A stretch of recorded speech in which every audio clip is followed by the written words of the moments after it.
ఏంట్రా ఏం మాట్లాడతావా? మాట్లాడు, నువ్వు కూడా మాట్లాడు. ఏం మాట్లాడుతావు? ఏం చదువుతున్నావు? Fifth class. బాగా చదువుతున్నావా? ఏ స్కూలు? శ్రీ చైతన్య. శ్రీ చైతన్య. ఏమన్నా మంచి స్కూల్కే పోతున్నావు?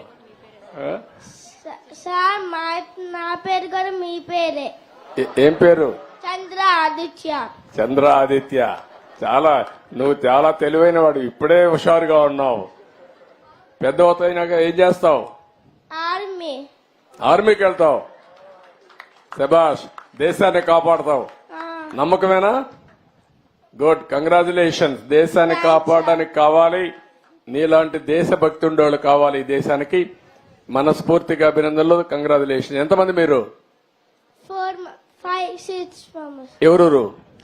నేను, సాయి, మా అమ్మ, మా నాన్న, మా తాత, మా నాని. ఓకే, గుడ్, బాగా చెప్పావు. సాయి ఏం చేస్తాడు? 7th class. నీకంటే పెద్దోడు. వాడు బాగా చదువుతాడు, నువ్వు బాగా చదువుతావా? సాయి, నువ్వు మంచోడా వాడు మంచోడా? నేను. అక్కడ స్వార్థం వచ్చిందా నీలో? ఎవరు చెప్పాలి? అమ్మ చెప్పాలి, అవునా కాదా? అమ్మని చెప్పమను. ఏం చెప్తుందా? ఎవరు మంచోళ్ళమ్మా? సాయి కామ్ సార్, నేను కొంచెం ఫాస్ట్. అదేమ్మా, ఇద్దరు మంచోళ్ళు అంటావు నువ్వు. తల్లి ఎప్పుడు ఒక కొడుకు సైడ్ తీసుకోదు, ఇద్దరిని నచ్చ చెప్తాది. గుడ్, ఓకే అమ్మా. సార్ నమస్కారం సార్, నా పేరు కృష్ణప్రియ. సార్ మీరు ఎప్పుడు సంక్షోభంలో అవకాశాలు ఎత్తుక్కోవాలి అంటారు.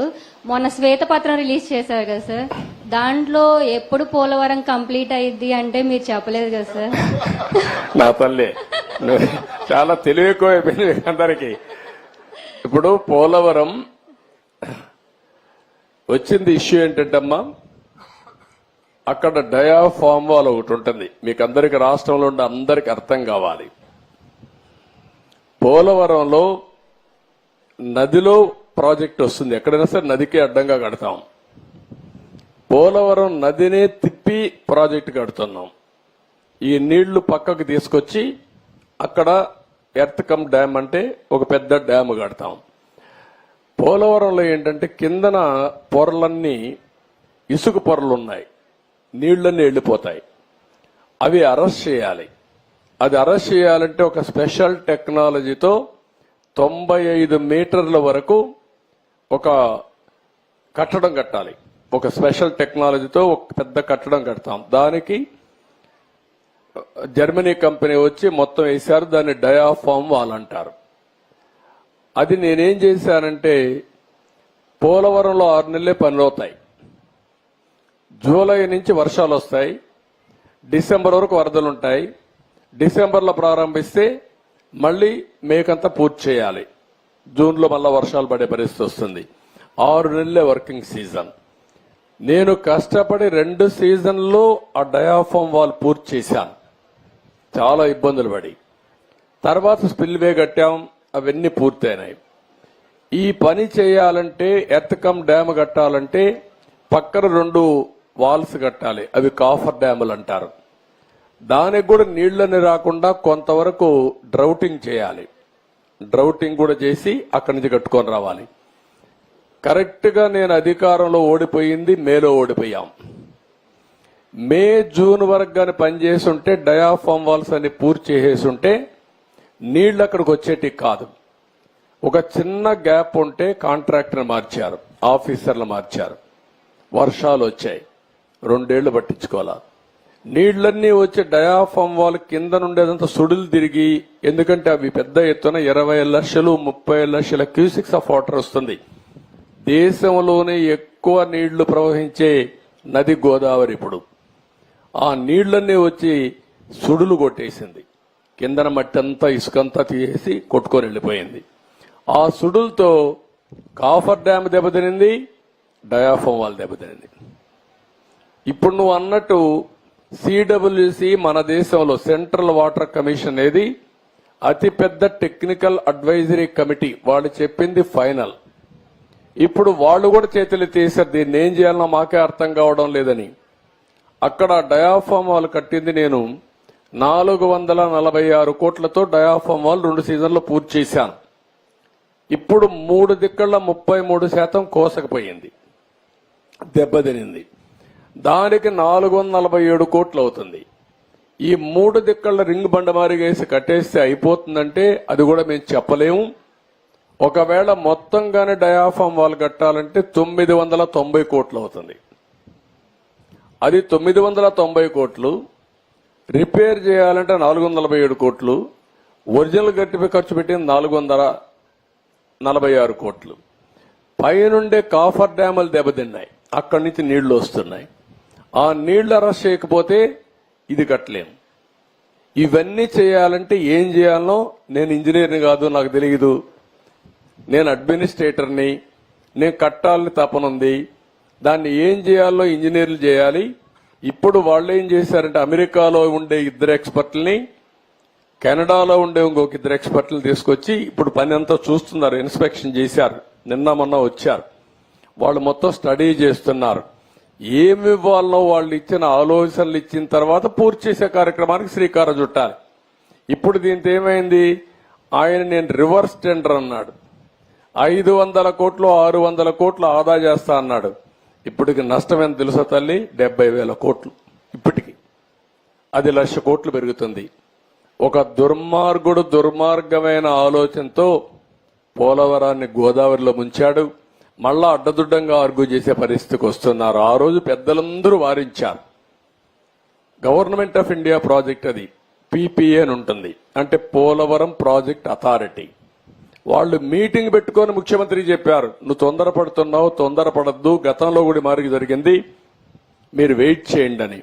గవర్నమెంట్ ఆఫ్ ఇండియా నుంచి సెక్రటరీ చైర్మన్ దానికి ఆయన ఒక లెటర్ రాశాడు, తొందరపడద్దండి, 2 రోజులు వెయిట్ చేయండి, మేము రిక్వెస్ట్ చేస్తున్నాం మిమ్మల్ని.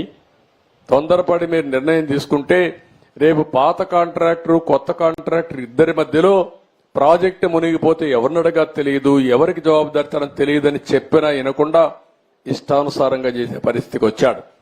ఇది టెక్నికల్ సబ్జెక్ట్ అయినా ప్రజలు అర్థం చేసుకోవాల్సిన అవసరం ఉంది. ఈరోజు మీ అమరావతి ఉంది, ఎందుకు మానేశాడమ్మా చెప్పండి మీరు? హైదరాబాద్ లో నేను హైటెక్ సిటీ కట్టాను, వీళ్ళ తండ్రి ముఖ్యమంత్రి అయ్యాడు, ఆయన వస్తాను హైటెక్ సిటీ కొట్టేసి ఉంటాడు అనుకోండి, ఏమయ్యేది? హైదరాబాద్ ఆగిపోయేది కదా. ఇక్కడికి వస్తానే ప్రజావేది కూల్చేశాడా లేదా, నిలిపేశాడా లేదా, తప్పుడు ఆరోపణలు పెట్టాడా లేదా? భూములు మీవి, ఇచ్చింది ల్యాండ్ పోలింగ్ లో. మీకు ఇప్పటికి కూడా నేనేం చేస్తున్నాను, కౌలు ఇస్తున్నాను, 10 ఏళ్ళు ఇస్తానని 10 ఏళ్ళు అయిపోయింది, మళ్ళా ఎక్స్టెండ్ చేయాలి ఆలోచిస్తున్నాం. అలాంటిది అవినీతి జరిగిపోయింది, నాకు ఇల్లు కూడా లేదు కట్టుకోవడానికి, ఇంటి జాగా కూడా లేదు, ఇప్పుడు ఎత్తుక్కుంటున్నా, నేనేదో భూ కబ్జా చేశానని కేసు పెట్టి.